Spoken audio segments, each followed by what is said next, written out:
Hi families, ഇന്ന് നമ്മൾ വീട്ടിൽ തയ്യാറാക്കാൻ പറ്റുന്ന ഒരു ബ്രോസ്റ്റഡ് ചിക്കൻ്റെ റെസിപ്പിയാണ് കാണിക്കുന്നത്. അതിൻ്റെ മുന്നേ ആയിട്ട് നമ്മുടെ വീഡിയോസൊക്കെ ഇഷ്ടമായാൽ ലൈക്ക് ചെയ്യുക, ഷെയർ ചെയ്യുക, സബ്സ്ക്രൈബ് ചെയ്യുക. ഇനി നമുക്ക് വീഡിയോയിലോട്ട് പോവാം. ബ്രോസ്റ്റഡ് ചിക്കൻ തയ്യാറാക്കാൻ നമ്മൾ ആദ്യം ചിക്കന് കഴുകി ഒട്ടും വെള്ളമില്ലാതെയാണ് നമ്മൾ എടുക്കേണ്ടത്. ഇനി ക്ലീൻ ചെയ്ത് വെച്ച ചിക്കനിലോട്ട് നമ്മൾ പാകത്തിന് ഉപ്പിട്ട് കൊടുക്കുക. അതിനുശേഷം 1 ടേബിൾ സ്പൂണ് കുരുമുളക് പൊടി,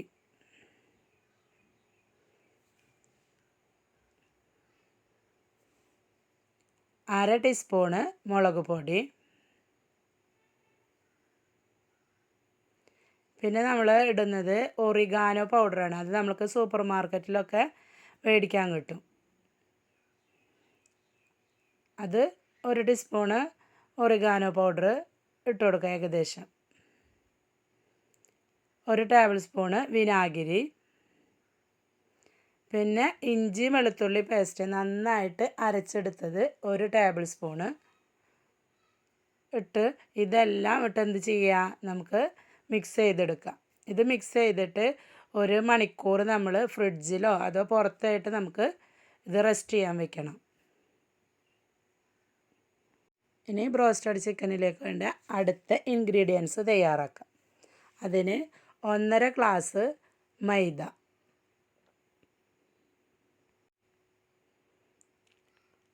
1/2 ഗ്ലാസ് കോൺഫ്ലവർ പൊടി ഇടുക,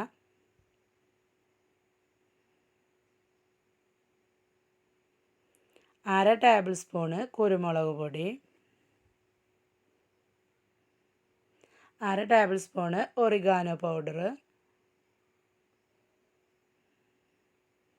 1/2 ടീസ്പൂണ് മുളക് പൊടി, പാകത്തിന് ഉപ്പ്. നമ്മൾ ചിക്കനിൽ ഉപ്പിട്ടുണ്ട്, അതിനനുസരിച്ച് നമ്മൾ ഉപ്പ് ചേർത്താൽ മതി. ഇതെല്ലാം കൂടി മിക്സ് ചെയ്യുക.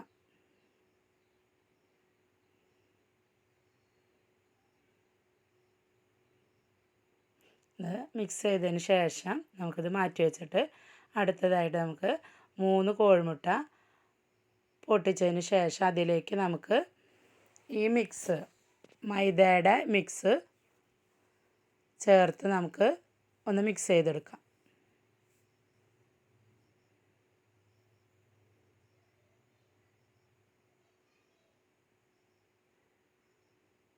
നമ്മുടെ ചിക്കൻ്റെ പീസ് കുറവാണെങ്കിൽ 2 കോഴിമുട്ട എടുത്താൽ മതി. ഇപ്പോൾ ചിക്കൻ്റെ പീസുള്ള കാരണം അതിനനുസരിച്ചാണ് ഞാൻ എടുത്തുള്ളത്. ഇനി നമുക്ക് ആ മിക്സ് നന്നായിട്ട് കട്ടയില്ലാതെ മിക്സ് ചെയ്തെടുക്കണം.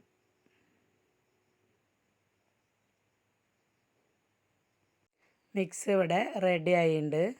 ഇനി ചിക്കൻ നമുക്ക് ഫ്രൈ ചെയ്തെടുക്കാം. ചട്ടിയിൽ നമ്മൾ ഓയിൽ ഒഴിച്ചിട്ടുണ്ട്, അത് ചൂടാവട്ടെ.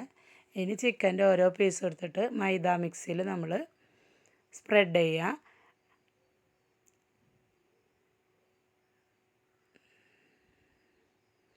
ഇനി ആ പീസ് എഗ്ഗ് ബാറ്ററിൽ ഡിപ്പ് ചെയ്യുക. ഡിപ്പ് ചെയ്തിട്ട് വീണ്ടും നമ്മൾ ഈ മൈദയുടെ മിക്സിയിൽ ഒന്നും കൂടെ സ്പ്രെഡ് ചെയ്തതിന് ശേഷം നമുക്ക് ഓയിലിട്ട് കൊടുക്കാം. ഓരോന്നായിട്ട് ഇതുപോലെ സെയിം മെത്തേഡിൽ തന്നെ എല്ലാതും നമുക്ക് ചെയ്തിട്ട് ഫ്രൈ ചെയ്തെടുക്കാം. അപ്പോൾ ഇതെല്ലാവരും ട്രൈ ചെയ്ത് നോക്കുക. വീഡിയോസ് ഇഷ്ടമായാൽ ലൈക്ക് ചെയ്യുക, ഷെയർ ചെയ്യുക, സബ്സ്ക്രൈബ് ചെയ്യുക. ഇനി അടുത്ത വീഡിയോയിൽ കാണാം. ബൈ.